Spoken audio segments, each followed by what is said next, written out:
দেশবাসী, আসসালামু আলাইকুম। আমাদের সকলের মনে রাখা প্রয়োজন, এডিস মশা ডেঙ্গু রোগের বাহক এবং এই ডেঙ্গু প্রতিরোধে সচেতনতা সহ পরিষ্কার পরিচ্ছন্নতাই সবচেয়ে কার্যকর উপায়। বর্ষা মৌসুমের আগে থেকেই ঢাকা উত্তর সিটি কর্পোরেশন প্রতি সপ্তাহে শনিবার বিশেষ পরিচ্ছন্নতা কার্যক্রমের উদ্যোগ গ্রহণ করছে। ঢাকা উত্তর সিটি কর্পোরেশনের আওতাধীন বিশেষ ঝুঁকিপূর্ণ 25টি ওয়ার্ডে পরিচ্ছন্নতা ও বিশেষ মশক নিধন কার্যক্রম পরিচালনা করার সিদ্ধান্ত গ্রহণ করা হয়েছে।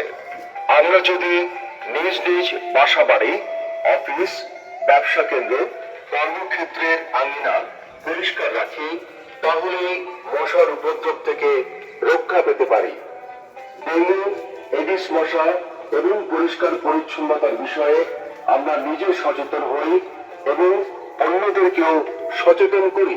প্রতি শনিবার বাড়িঘর কেন্দ্রে পরিষ্কার, সুস্থ থাকবে আমার পরিবার। শনিবার এলেই একবার বাসা বাড়ি করব পরিষ্কার। শনিবারের অঙ্গীকার, নিজ নিজ বাসা বাড়ি করি পরিষ্কার।